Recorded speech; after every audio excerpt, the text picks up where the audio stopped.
가사가 참 좋습니다. 주님 여기 계시기에 깊은 바다가 거친 파도가 반석이 되어 그 위를 걷습니다. 그 믿음의 고백대로 되길 바랍니다. 다시 한번 여러분 같이 한번 인사를 나눕니다. 주님의 은혜가 여러분에게 앞뒤 전후 좌우로 주님의 은혜가 여러분 위에 가득하기를 바랍니다. 사도신경 강의 12번째인데요. 몸의 부활입니다. 조금 어려워도 이 문제는 반드시 한번 짚고 넘어가야 할 문제임을 믿습니다. 가만히 저를 한번 주목해 보시기 바랍니다. 사람은 누구나 죽습니다. 아니, 이 죽음 앞에서는 남녀노소 빈부귀천이 따로 없습니다. 이미 우리는 사랑하는 사람들의 죽음을 통해서 죽음이 얼마나 아픈지, 죽음이 얼마나 고통스러운지, 죽음이 얼마나 처참한지를 많은 분들이 이미 경험하셨을 것을 믿습니다. 죽음이 가장 아픈 것은 별거 없어요. 더 이상 함께 할 수 없다는 것입니다. 아무리 사랑하는 자식이라도, 아무리 사랑하는 부모님일지라도 일단 죽으면 같은 공간에 같이 있을 수 없습니다. 어제까지 얼굴을 비비고 입을 맞추고 같이 살았는데 오늘은 땅에 묻어야 합니다. 아니, 저 화장터에서 화장을 해야 합니다. 아무리 사랑해도 더 이상 그 사람과 함께 할 수가 있다 없다. 그것이 처절한 겁니다. 분명한 것은 머지않아 여기 모여있는 저와 여러분도 그 죽음을 맞이한다, 맞이하지 않는다. 맞이한다. 그래서 어떤 이들은 나이가 그 무덤으로 가는 인생의 속도다 이렇게 말합니다. 저는 제가 몇 킬로인지를 잘 모를 때가 있어요. 어느 날부터인지 하루가 금방 지나갑니다. 하루가 문제가 아니에요. 요즘은 한 주간이 날아가 버립니다. 한 주간이 문제가 아니에요. 한 달이 1년이 소리도 없이 지나가고, 말씀드린 것처럼 제 나이를 잘 모릅니다. 그만큼 팩트가 뭐냐, 살아온 날보다 죽어야 할 날이 가까이 왔다는 것입니다. 이게 솔직한 고백이에요. 사도신경 강의 12번째, 다 같이 한번 몸의 부활. 왜 몸의 부활이냐, 사도신경에서 이 마지막 인간론의 첫 번째가 지난주가 죄를 용서받는 것이죠. 다 같이 인간은 죄를 용서받아야 사람답게 산다. 그래서 죄론을 얘기했어요. 죄론을. 오늘은 두 번째로 몸의 부활이에요. 몸의 부활. 무슨 부활이냐? 이 몸이 죽어도 다시 산다는 거예요? 살지 못한다는 거예요? 산다는 거예요. 죽음이 끝이 아니라는 거예요. 이 부활이 믿어지면 우리 인생은 달라지게 됩니다. 그만큼 부활의 문제는 모든 인생의 문제를 관통하는 열쇠가 됩니다. 이 부활 신앙이 있느냐, 이 부활 신앙이 없느냐에 따라서 믿음의 방향이 달라져요. 오늘 이 몸의 부활에 대하여 말씀을 나눌 때 여러분 가만히 그것이 공감이 되고 그것이 믿어지게 되기를 바랍니다. 사도신경의 마지막 부분에 나는 몸의 부활을 믿습니다. 나는 믿습니다가 없어요. 사도신경은 처음에 나는 믿습니다로 시작한단 말이에요. 그러니까 몸의 부활과 영생, 그러면 나는 몸의 부활을 믿습니다라는 고백이에요. 이 고백이 도대체 뭐냐? 다 같이 한번. 죽은 자의 부활이다. 죽어도 다시 산다. 죽어도 다시 산다. 할렐루야. 35절을 같이 한번 읽어봅니다. 35절 시작. 누가 묻기를 죽은 자들이 어떻게 다시 살아나며 어떠한 몸으로 오느냐 하리니. 이건 제가 볼 때 지극히 당연한 질문이에요. 왜냐? 세상 사람들은 일관됩니다. 뭐라고 하느냐? 죽으면 끝이다. 요즘 많이 쓰는 말이, 세상 사람들이 이렇게 말합니다. 죽으면 똥 된다, 이렇게 말합니다. 이게 무슨 말이에요? 죽으면 아무것도 아니라는 거예요. 죽어버렸는데 더 이상 무슨 희망이 있어요? 제 아무리 대단한 삶을 살아도, 제 아무리 엄청난 능력을 갖고 있어도, 제 아무리 특별한 삶을 살아도 죽으면 그것으로 뭐라는 거예요? 끝이다는 거예요. 여러분, 죽으면 끝나는데 오늘 나의 삶을 구별할 필요가 있어요? 나의 삶을 구별할 하등의 이유가 없습니다. 어떻게 살아도 죽으면 끝이에요. 그런데 성경은, 하나님의 말씀은 죽은 자들이 다시 살아난다, 살아나지 못한다. 살아난대요. 이건 큰 문제예요. 죽으면 끝이 아니라 죽어도 다시 살아난대요. 성경은 예수님이 부활하신 것처럼 저와 여러분도 다시 부활한다, 부활하지 못한다. 부활한다. 하나님의 말씀인 성경이 거짓말을 하는 거예요. 세상은 죽으면 끝이라고 하는데 하나님의 말씀인 성경은 왜 우리 몸이 죽어도 다시 산다라고 할까? 그게 팩트이기 때문에 그렇습니다.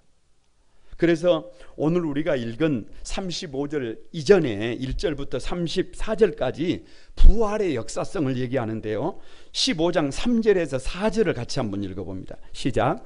그리스도께서 우리 죄를 위하여 죽으시고 장사 지낸 바 되셨다가 성경대로 사흘 만에, 며칠 만에 사흘 만에 다시 살아나셨다. 이게 역사예요.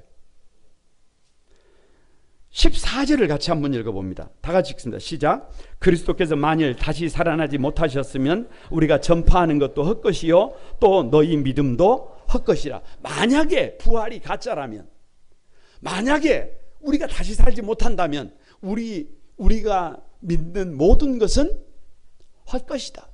세상에서 가장 불쌍한 사람들이 어디에 모여있는 사람들이다? 지금 여기 모여있는 사람들이다. 고린도전서 15장 20절입니다. 다 같이 한번 읽어봅니다. 시작. 그러나 이제 그리스도께서 죽은 자 가운데서 다시 살아나사 잠자는 자들의 무슨 열매가 되셨다? 첫 열매가 되셨다. 예수님께서 부활하시면서 첫 열매가 되셨어요. 첫 번째 열매를 거두면 바로 무슨 열매를 거둘 수 있어요? 두 번째를 거둘 수 있어요.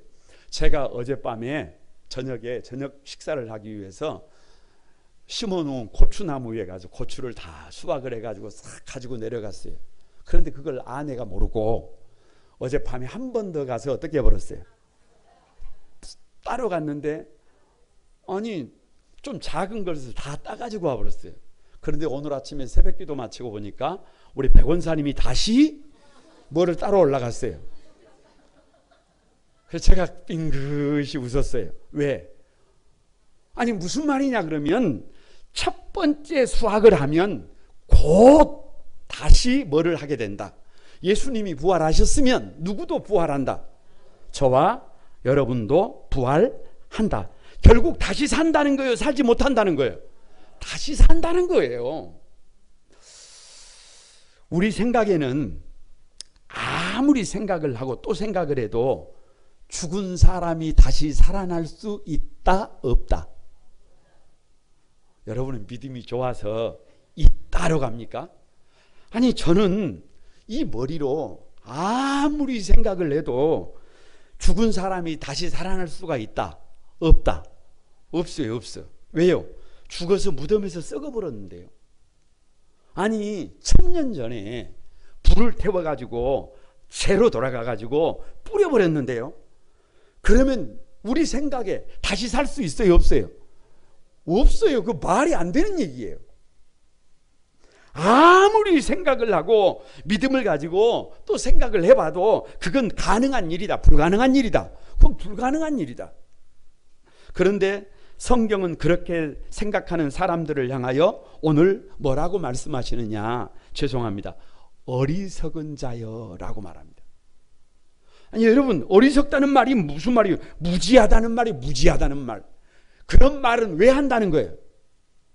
몰라서 모르기 때문에 그런 말을 한다는 거예요. 무지하기 때문이라는 거예요. 하나님께서 창조하신 창조의 신비를 알면, 하나님이 어떤 분인지를 알면, 하나님의 신면막직한 일하심을 알면 그렇게 말을 한다, 말을 하지 않는다.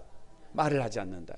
그러면서 자연스럽게 우리가 너무나 잘 알고 있는 씨를 예로 들어서 어떻게 죽은 몸이 다시 사는지를 설명합니다. 자연스럽게 36절에 이렇게 말씀합니다. 같이 읽어봅니다. 어리석은 자여, 내가 뿌리는 씨가 죽지 않으면 살아나지 못하겠고. 하나님께서 식물을 창조하실 때 모든 식물에는 뭐가 있게 만들어놨어요? 씨. 그것이 뭐 수박이 됐든지, 그것이 무슨 꽃이 됐든지, 모든 채소가 됐든지 씨앗을 가지고 있어요. 그런데 신명막측한 게 뭐냐 그러면, 그 씨가 죽어 발화가 되어야 싹이 나고 꽃이 피고 열매가 맺고 성장한다는 거예요. 뭐가 죽어야? 씨가 죽어야 다시 살듯 사람의 몸도 죽으면 다시 산다는 거예요? 안 산다는 거예요? 산다는 거예요. 아니, 지금 성경은 그것을 얘기하고 있어요. 씨알을 보고 식물의 꽃이나 열매를 예측하는 것이 쉽다, 어렵다? 어려워요. 상치 씨를 뿌리다가 보면 상치 씨는 아주 작습니다. 수박도 뭐 이 수박을 가지고 이렇게 크지만 수박 씨알이라고 해봤자 정말 작아요. 그런데 그 씨알을 심으면 꽃이나 열매, 형체를 이렇게 수확한다는 것을 상상이 된다, 안 된다? 아니, 그 꽃을 본 사람들이 있는 경우야 그것을 생각할 수 있겠고, 수박을 수확해 본 분들은 그것을 볼 수 있지만 씨알만 보는 사람은 그걸 상상하기가 쉽지가 않다. 그런데 분명한 것이 뭐냐? 씨알을 심으면 그 씨알은 죽지만 그 씨알보다 훨씬 아름다운 형체가 나오지 않는다. 나온다. 그게 부활이라는 거예요. 그러니까 앞으로는 여러분 꽃밭에 씨를 뿌린다든지 밭에 파종을 할 때는 그냥 씨만 뿌리고 있지 말고 그것을 통해서 뭐를 생각해요? 이 씨를 뿌리면 이 씨는 죽지만 여기서 싹이 나고 줄기가 자라고 꽃이 피고 아멘이라도 하시오. 부활을 생각하라고 하네. 부활을. 단순히 씨만 생각하지 말고 우리의 부활도 생각하라는 거예요. 씨는 별 볼 일 없는 것 같지만 우리의 몸은 썩어져서 없어지는 것 같지만 우리가 땅에 심은 씨알 속에서 하나님께서 그 형질의 정보를 담으시고 그것이 자라면 꽃이 핀단 말이에요. 열매가 맺는단 말이에요. 우리가 눈으로 보지 못하고 귀로 듣지 못하고 마음으로 생각하지 못했던 새로운 몸을 입게 된다는 거예요. 37절에서 38절을 같이 한번 봅니다. 시작. 내가 뿌리는 것은 장래의 형체를 뿌리는 것이 아니요 다만 밀이나 다른 것의 알맹이 뿐이로되 하나님이 그 뜻대로 그에게 형체를 주시되 각 종자에게 그 형체를 주시느니라. 우리가 심을 때는 장래의 형체를 심는 거예요? 아니라니까요. 우리는 단순히 밀이나 다른 것의 알맹이를 심지만 그것이 자라나면 다른 형체를 가지고 있다는 거예요. 우리가 썩을 몸을 심지만, 우리 몸은 썩을 몸이지만 그 몸을 심고 나면 우리가 눈으로 보지 못하고 귀로 듣지 못하고 마음으로 생각하지 못했던 전혀 다른 몸으로 부활의 몸을 설계하신 분이 누구다? 하나님이다. 39절을 한번 봅니다. 39절 시작. 육체는 다 같은 육체가 아니니 하나는 사람의 육체요 하나는 짐승의 육체요 하나는 새의 육체요 하나는 물고기의 육체라. 짐승의 육체가 다르고 새의 육체가 다르고 물고기의 육체가 다릅니다. 여러분, 새는요 아무리 뭐라 그래도 새는 어디를 날아요? 하늘을 날아요. 새는 자기가 왜 하늘을 나는지 알아요? 몰라요? 그냥 날아져요. 하나님이 그렇게 만드셨어요. 물고기는 아무리 수심이 깊은 곳에 물고기를 밀어 넣어놔도 그 속에서 호흡을 해요, 못해요? 왜 하는지를 잘 몰라요. 잘 몰라도 물고기는 그 속에서 살아갈 수 있도록 최적화되어 있어요. 다시 말하면 우리가 부활의 몸을 입으면 우리의 이 눈으로 보지 못하고 귀로 듣지 못하고 마음으로 생각하지 못했던 다른 형체를 입게 된다는 거예요. 다시 부활의 몸에 맞도록 최적화시키셨다는 거예요. 그러면서 성경은 식물과 동물을 넘어서 하늘의 해와 달과 별까지 장황하게 얘기합니다. 그 핵심이 뭐냐? 38절을 다시 보면 하나님이 그 뜻대로 그에게 CR에게 죽을 몸에게 뭐를 주셨다? 형체를 주셨다. 형체를 주셨다. 우리는 아직 그 형체를 본 적이 있어요? 없어요? 없어요. 이 세상에서 수없이 많은 존재들을 볼 때 각각 그 형체를 부여하신 분이 누구냐? 우리가 아니에요. 우리가 씨를 심지만, 우리가 꽃씨를 심지만 꽃을 피우는 게 우리가 아니에요. 수박을 심지만 수박을 만드는 게 우리가 아니에요. 다시 말하면 인간이 죽어도 다시 살도록 부활의 몸을 입히는 것은 우리의 능력이 아니에요. 우리가 하는 것이 아니에요. 우리의 생각으로는 하늘의 새가 날아다니는 원리를 이해하기가 좀 어려워요. 물고기들이 물속에서 살아가는 것이 이해하기가 좀 어렵습니다. 마찬가지 인간의 부활도 우리의 이해의 범주를 넘어서 있는 것을 믿습니다. 왜 죽은 자의 부활이냐? 41절 한번 봅니다. 41절 시작.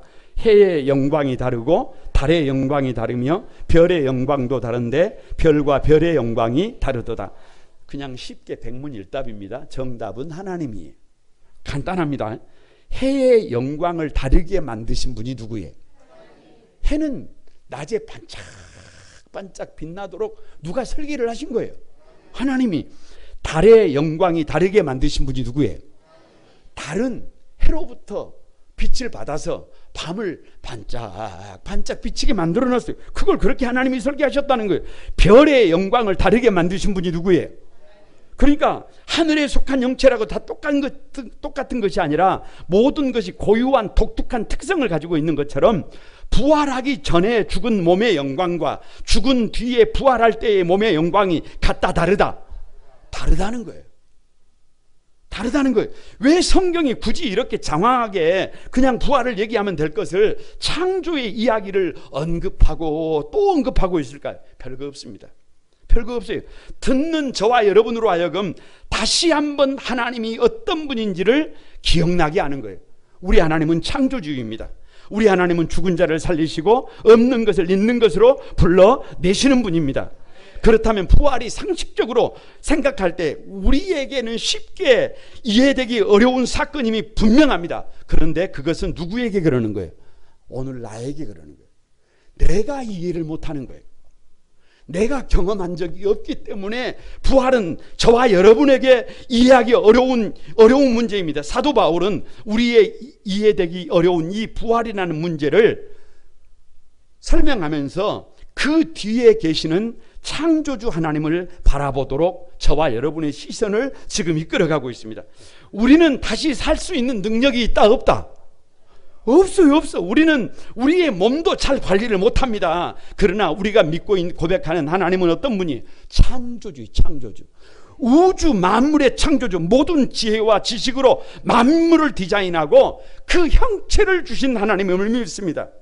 그 창조주 하나님을 믿는다고 고백하는 사람이라면 부활의 문제는 복잡하지 않다. 그럼 복잡하지 않다. 만약에 부활이 어떻게 가능한가라고 묻는 사람이라면 자신에게 다시 물어봐요. 나는 창조주 하나님을 믿는가? 거기부터 물어보라는 거예요. 무에서 유를 창조하신 하나님을 믿으면서 죽은 자를 다시 살리시는 하나님을 믿지 못한다면 우리의 신앙 고백은 어불성설이라는 거예요. 그래서 부활을 질문하는 사람들을 향해서 36절에 시작이 뭐냐? 출발점이 뭐냐? 어리석은 자예요. 우리도 부활을 생각할 때 고린도 교회 성도들처럼 죽은 사람이 다시 사는 문제 그 자체에만 집중하면, 우리에게는 방법이 없는 것에만 집중하면 몸의 부활이 불가능한 것처럼 여겨집니다. 이해가 되지 않습니다. 그러나 그 부활을 일으키시는 주체이신 하나님을 바라보면 더 이상 문제가 된다, 되지 않는다. 우리가 땅에 씨알을 심을 때요, 땅에 씨알을 심을 때 사실은 그 씨알이 어떤 과정을 통해서 형체를 갖게 되고 어떤 과정을 통해서 꽃이 되고 열매가 맺는지를 100% 알고 심는다? 그냥 믿고 심으면 지가 알아서 그렇게 돼요. 지가 알아서 그렇게 돼요. 마찬가지예요. 믿고 싶는 것이 알고 싶는 것이 아니라 믿고 싶는 거예요. 우리가 부활을 알고 믿는 것이 아니라 믿음으로 아는 거예요. 그래서 가끔 장례식장에 가서 마지막 화장터에 갑니다. 그러면 화장터에 들어가면 사랑하는 부모님이 되었던 가족이 됐던 눈앞에서 화장터의 문이 열리고 그 불 속으로 누가 들어가요? 시신이 들어갑니다. 시신이 들어가. 그러면 그 앞에서 제가 늘 동일하게 마지막 설교가 뭔 줄 아세요? 몸의 부활입니다. 그리고 저는 이렇게 말합니다. 나는 저의 이 머리로는 어떻게 저 불 속에 들어가서 한 줌의 재로 바뀌어지고 분쇄기로 갈아져 버린 저 몸이 다시 부활하는지 누구는 모릅니다. 나는 모릅니다. 나는 몰라요. 그런데 내가 아는 것은 하나님이 살아계시다는 거예요. 그 살아계신 하나님의 말씀인 성경에 뭐를 약속하셨다는 거예요? 저 몸의 부활을 약속하셨다는 겁니다. 여러분, 웨스트민스터 소요리 문답 제37번 질문이 이렇게 되어 있습니다. 성도가 죽을 때에 그리스도에게서 무슨 유익을 받습니까? 답이 이렇게 되어 있어요. 잘 좀 들어보세요. 성도는 죽을 때에 그의 영혼이 완전히 거룩하게 되어 즉시 영광에 들어가고, 영혼은 즉시 어디에 들어가고 영광에 들어가고, 그의 몸은 여전히 그리스도에게 연합되어 부활의 때까지, 언제까지? 부활의 때까지 무덤에서 쉽니다. 이렇게 되어 있어요. 웨스트민스터 소요리 문답 제38번이 문제가 이렇게 되어 있어요. 성도가 부활할 때에 그리스도에게서 무슨 유익을 받습니까? 잘 들어보세요. 성도는 부활할 때에 영광 중에 일으킴을 받고요. 그러니까 마지막 주님이 오시는 그날 성도들은 호련히 영광 중에 그 무덤에서 뭐한다? 일으킴을 받고 심판날에 공적으로 인정되고 죄 없다함을 얻는다. 무슨 부활이에요? 심판의 부활이 아니라 의의 부활이라는 거예요. 그래서 죄 없다함을 얻으며 영원토록 하나님을 충만하게 즐거워하면서 완전한 복을 누릴 것이다. 이렇게 신앙 고백이 요약을 내놓고 있어요. 이 부활 신앙이 저와 여러분의 신앙이 되면 어떤 삶을 살게 되느냐 묻습니다. 정확하게 답하시기 바랍니다. 인생을 살다가 어려운 일이 있으면 죽으면 끝이다, 끝이 아니다. 여러분, 절대 아니에요. 절대 아니에요. 인생은 죽으면 끝이다라고 생각하기 때문에 조금 어려운 일을 만나면 죽으면 끝난다라고 하고 다리에서 뛰어내리고 목을 매달고 스스로 자살을 하는 사람들이 지금 오늘만도 여러분 그 수를 헤아릴 수가 없어요. 그거 아닙니다. 절대로 아닙니다. 죽는다고 끝나는 것이 아닙니다. 다시 삽니다. 인생 살다가 아무리 어렵고 힘들어도 대충 살면 된다, 안 된다? 안 되는 게 아니에요. 절대로 안 돼요. 절대로 압니다. 여러분, 정신 차리고 살아야 해요. 어떤 문제가 있어도, 어떤 어려움이 있어도 정신 차리고 그걸 돌파해야 합니다. 그런 문제를 우리에게 주신 것은 하나님께서 그 문제를 이미 돌파할 수 있다는 거예요, 없다는 거예요? 나보다 나를 더 잘 아시는 하나님께서 충분히 돌파하실 수 있도록 설계하신 것을 믿습니다. 인생 살다가 이 세상이 전부다, 이 세상이 전부가 아니다. 이 세상 전부가 아니에요. 이 세상은 전부가 아니에요.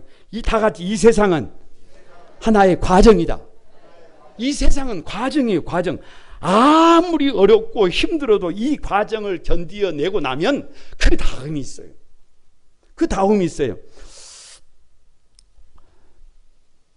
거룩한 꿈 한 소망의 가족 여러분, 다시 한번 마음속에 꼭 새기시기 바랍니다. 우리는 죽어도 다시 산다. 한 줌 흙으로 돌아가고 재로 돌아가도 주님께서 다시 오시는 그날 우리를 다시 살릴 것을 믿는다.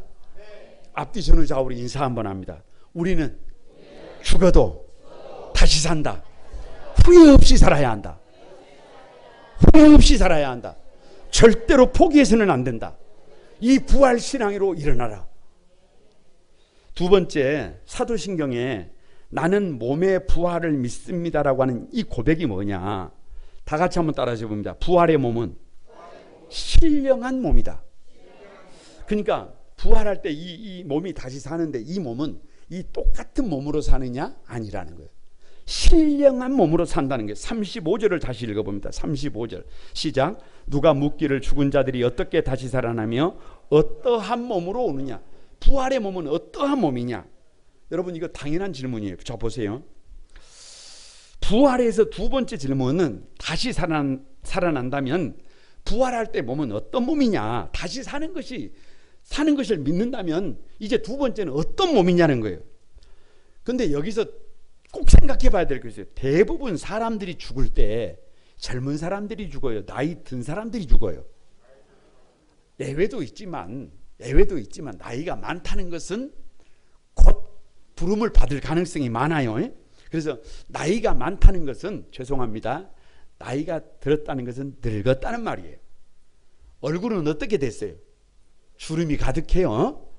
온 몸은 아프지 않은 곳이 없어요. 시간이 지나면 정신이 흐릿해요. 여러분 노년의 덕혜옹주가 한 맺힌 일본 땅을 떠나서 한국에 돌아왔는데 얼굴에 미소가 없어요. 그분이 누군지는 몰라도 돼요. 근데 왜 얼굴에 미소가 없느냐? 꿈에도 소원인 조국 땅을 밟았는데 치매예요. 그러니 여기 들어왔는데 조국 땅에 왔는데 알아요, 몰라요? 그런 몸으로 부활하면 어찌겠어요? 이거 보통 심각한 문제가 아니잖아요. 그런 몸으로 다시 살아난다면 무슨 의미가 있어요? 그래서 부활의 몸은 어떤 몸인지 42절에서부터 자연스럽게 말씀하고 있습니다. 같이 한번 읽어봅니다. 시작. 죽은 자의 부활도 그와 같으니 썩을 것으로 심고 썩지 아니할 것으로 다시 살아나며 욕된 것으로 심고 영광스러운 것으로 다시 살아나며 약한 것으로 심고 강한 것으로 다시 살아나며 육의 몸으로 심고 신령한 몸으로 다시 살아나니 육의 몸이 있은즉 또 영의 몸이 있으리라. 여러분 이게 너무 중요해요. 이게 너무 중요해. 여기서 육의 몸은요 영어로 내추럴 바디예요. 그러니까 태어날 때 어머니로부터 물려받은 몸은 그냥 무슨 몸이에요? 그냥 육의 몸이에요. 그런데 여기서 말하는 신령한 몸은 스피리추얼 바디예요. 영적인 몸이에요. 그러니까 네 번씩이나 육의 몸과 영의 몸을 지금 비교하고 있는 거예요. 보세요. 다 같이 한번 따라서 해봅니다. 육의 몸은 영의 몸과 차원이 다르다. 뭐가 달라요? 차원이 달라요. 차원이 달라. 보세요. 썩을 몸, 썩을 것으로 심는다는 말은 이 육은 시간이 지나면 어떻게 돼요? 썩어요. 썩을 몸을 심지만 썩지 아니할 영원한 몸을 심는다. 여러분 욕된 것으로 심지만 인간이 왜 욕됩니까? 죄 때문이잖아요. 그러니까 지금 육신의 몸을 가지고 있을 때는 죄를 짓고 그래서 욕된 삶을 살지만 부활의 때는 더 이상 죄와 상관없는 영광의 몸을 입는다. 할렐루야. 약한 것으로 심고 강한 것으로 거둔다. 인간이요 참 강해 보이는데요, 우리는 경험했잖아요. 바이러스 하나 때문에 온 세상 사람들이 집 밖으로 나오지도 못하고 바이러스 하나 때문에 죽어가는 것이 그렇게 약한 존재가 인간입니다. 그런데 마지막 부활의 몸은 그런 약한 몸이 아니에요. 그런 약한 몸이 아니에요. 그런 차원이 달라요. 차원이 달라. 그래서 육의 몸으로 심지만 무슨 몸으로? 신령한 몸으로 다시 살아나니 육의 몸이 있은즉 또한 무슨 영이 있다? 영의 몸이 있다. 그래서 부활은 단순한 육체의 환생이 아닙니다. 재생이 아니에요. 재생이 아니에요. 완전한 새로운 몸이에요. 여러분 보세요. 재창조예요. 재창조. 저는 누구예요? 저는 김춘길입니다. 이 김춘길이라는 정체성은 변함이 없는데 부활의 몸은 어떤 몸이냐 그러면 부활의 몸은 이 정체성은 변함이 없는데 옛날 그 모습이 아니라 완벽한 모습이에요. 그러니까 제가 설교를 준비하다가 이런 생각이 드는 거예요.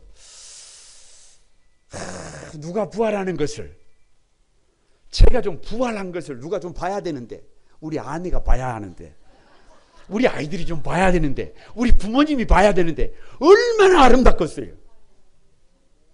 얼마나 아름답겠어요. 맨 어떤 얼굴만 보다가. 부활하신 예수님처럼 문이 닫혀 있는데 누가 열어주지 않았는데 들어와 계시잖아요. 곁에 있는데도 사실은 와 계시는데도 잘 알아보지 못했잖아요. 왜요? 너무 아름답기 때문에 그래요. 우리가 생각해도 감격적인 부활의 몸을 여기 모여있는 우리 모두는 여러분 경험하게 될 것을 믿습니다. 다 같이 한번 따라서 봅니다. 유한한 육의 몸이 아니라 무한한 영의 몸으로 다시 산다. 여러분, 유한하다는 말은 한계를 가지고 있다는 말이에요. 그런데 무한하다는 말은 한계가 없다는 말이에요.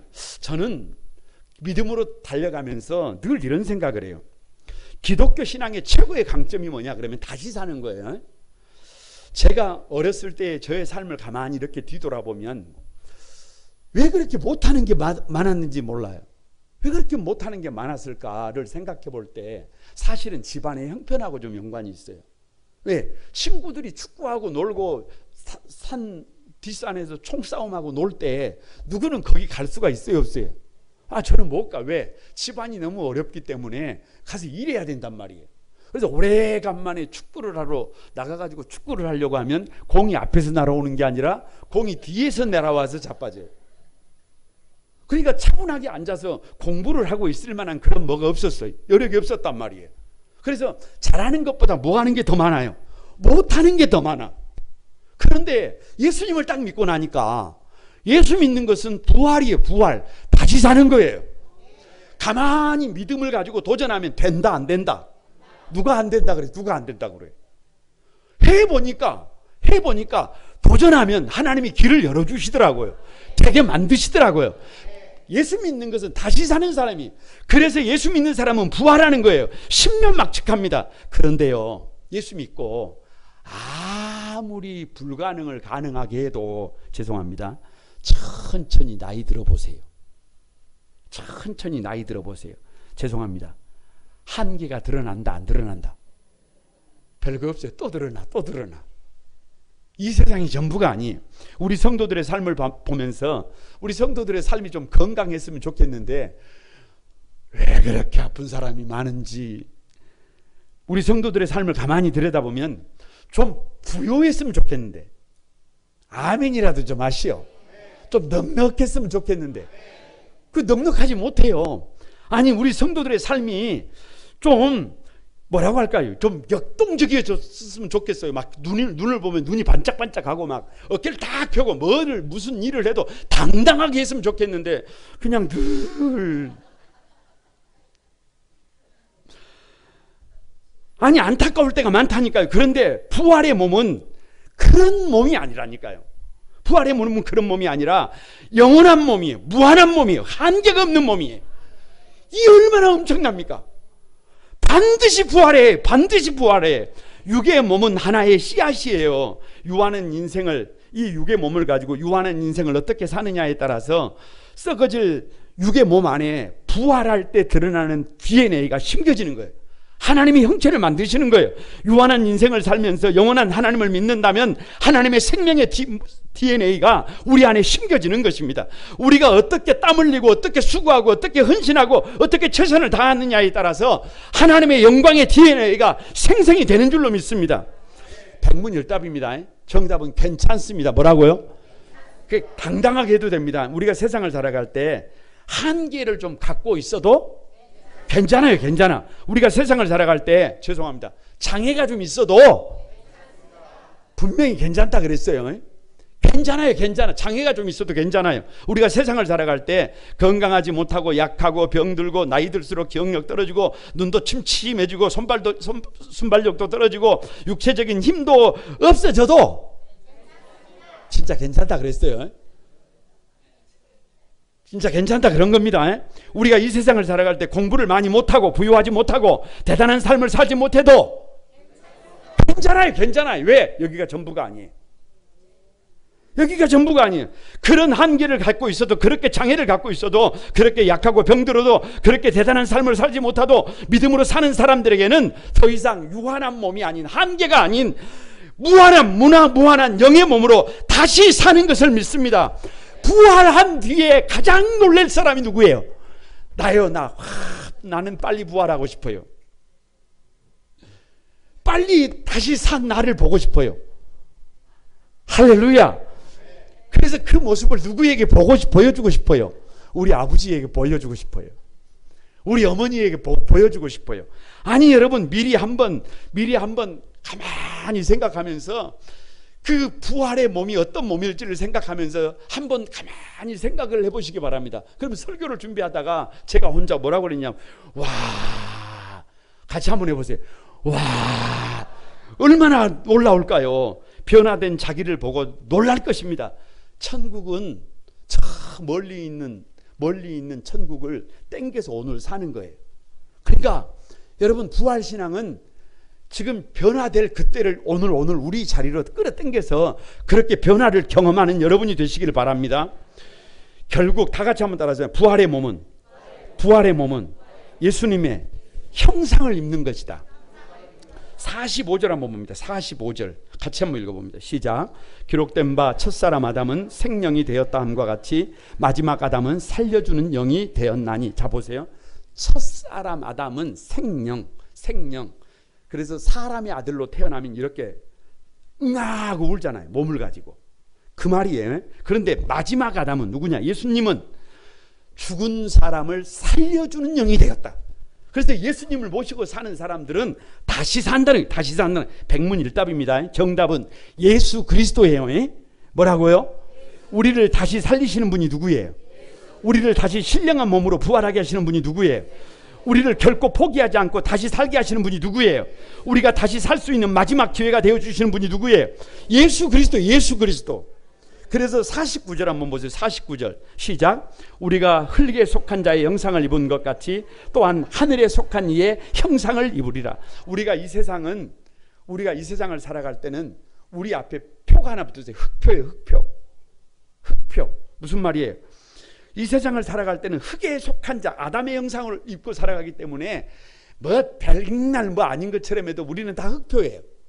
죽을 사람이에요. 그런데 첫사람 아담은 생령이 되었다 함과 같이 마지막 아담은 살려주는 영이 됐잖아요. 아니 흙에 속한 자의 형상을 입은 것 같이 또한 하늘에 속한 이의 형상을 입는다 그러잖아요. 그러니까 부활하고 나면 우리가 더 이상 흙표 인생이 아니라 누구 표가 되는 거예요? 예수 표가 되는 거예요. 내가 생각하지 못했던 다른 모습이에요. 그런데 그 다른 모습이 누구의 모습이냐?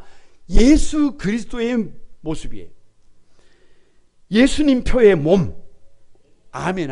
예수님 표의 몸, 예수님 표의 생각, 예수님 표의 형상, 예수님처럼 영광스러운 몸으로 누구를 바꿔주신다는 거예요. 그러니까 나중에 이제 우리가 신앙생활 잘하고 육신의 생명을 다하고 난 다음에 이제 죽었다가 다시 부활할 때 우리가 만나게 된 우리의 모습은 누구를 닮아 있는 거예요? 예수님을 닮아 있다니까. 그러니까 우리 신앙의 궁극적인 목표가 뭐라니까? 예수님을 닮는 거라니까. 부자 되는 것도 아니고 뭐 대단한 울트라맨이 되는 것도 아니고 불가능을 가능하게 하는 것도 아니고, 그게 아니고 누가 예수님을 닮아야 해요? 저와 여러분이 예수님을 닮아야 해요. 부활의 몸은 예수님을 닮은 영광스러운 몸으로 변합니다.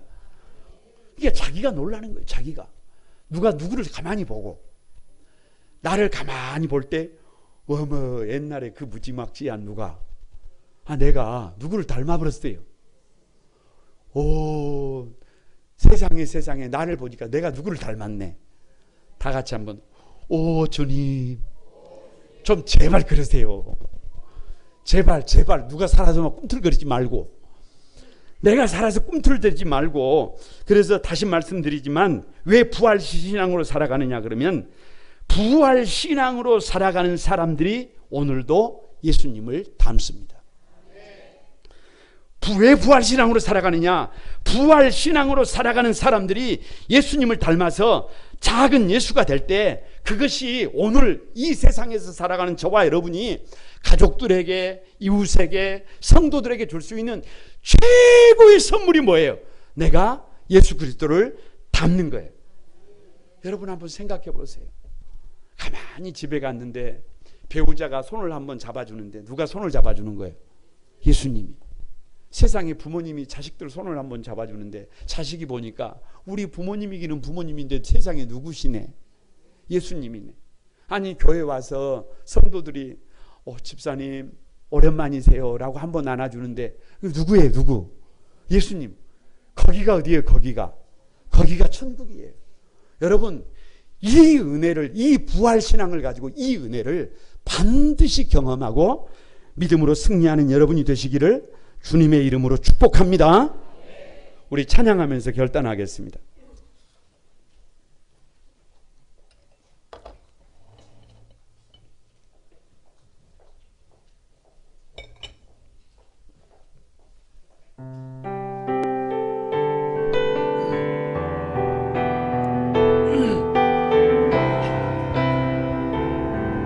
다 같이 드립니다. 영원하신 아버지,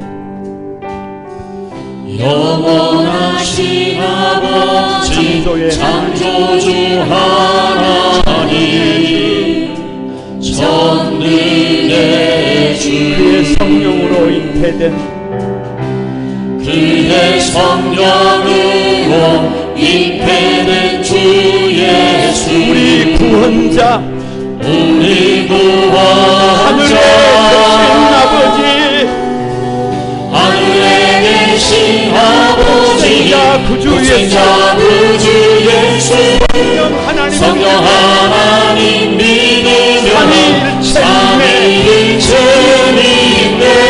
몸이 다시 사는 것과 영원히 살 것을 나는 믿네. 예수 이름으로. 심판자 되신 주님, 심판자 되신 주님, 십자가에 달려 우릴 용서했네. 죽은 자 가운데서 영광으로 사셔 보좌에 앉았네.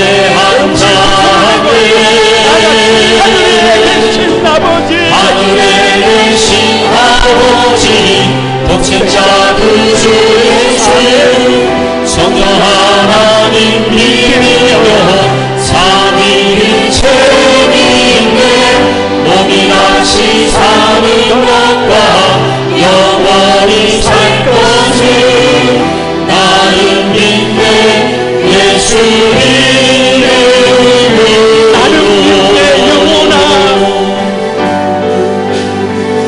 나는 믿네.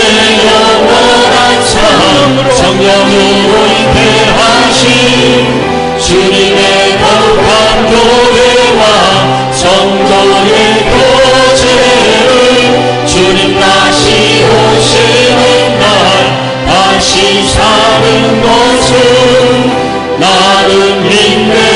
예수 이름으로.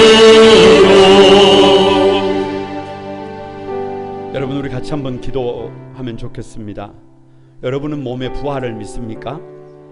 부활의 문제는 인생의 모든 문제를 관통하는 열쇠가 됩니다. 부활이 믿어지면 결코 인간은 대충 살 수가 없습니다. 어떻게 다시 사느냐고요? 씨앗을 심으면 꽃이나 나무가 나는 것처럼 우리의 몸도 죽으면 부활하도록 하나님께서 설계하셨습니다. 하늘의 새가 나는 것이 이해가 되지 않고 물고기들이 물속에서 사는 것이 이해가 되지 않는 것처럼 죽은 몸의 부활은 우리 이해의 범주를 넘어 있습니다. 그러나 가장 아름다운 몸으로 죽어도 다시 살게 될 것을 믿습니다. 썩을 것으로 심고 썩지 아니할 것으로 다시 살아나며, 욕된 것으로 심고 영광스러운 것으로 다시 살아나며, 약한 몸으로 심고 강한 것으로 다시 살아나며, 신령한 몸으로 더 이상 육체의 환생이 아니라 완전한 새로운 몸으로 재창조입니다. 이 부활의 신앙으로 일어나기를 축복합니다. 아무리 어렵고 힘들어도 대충 살면 안 됩니다. 되는 대로 살면 안 됩니다.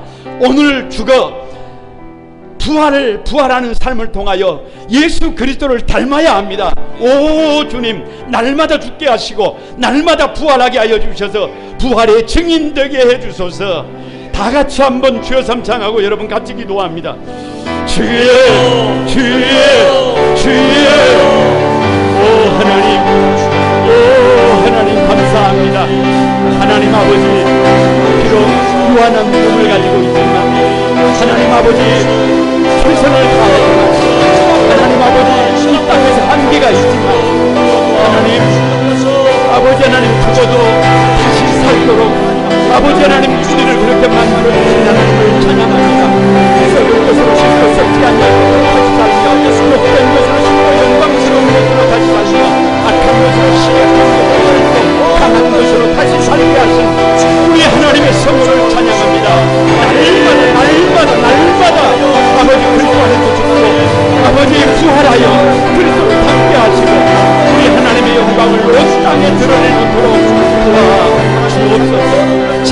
용서해 주시옵소서.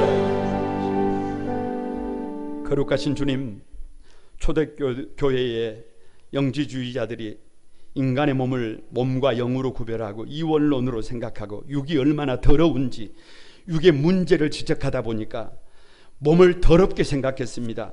아니 오늘 이 시대를 살아가는 많은 사람들이 죽으면 끝이라고 생각합니다.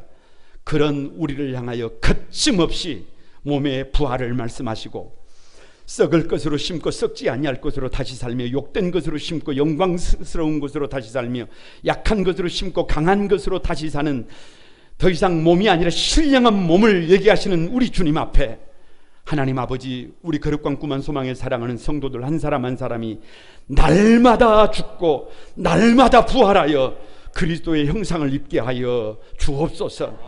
그래서 이 시대에 아무리 문제가 많고 아무리 어려움이 많아도 믿음을 가지고 그리스도를 닮은 한 사람, 우리 주님이 찾는 한 사람이 되어 복 있는 믿음의 삶을 살게 하시고 죽는다고 할지라도 다시 일으켜 세우시는 그 주님 앞에서 하나님 앞에 영광 돌려드리는 복 있는 한 소망의 모든 가족들 되도록 축복해 주옵소서.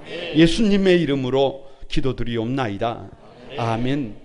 다 같이 일어나셔서 봉헌 찬송 하나님 앞에 올려드립니다.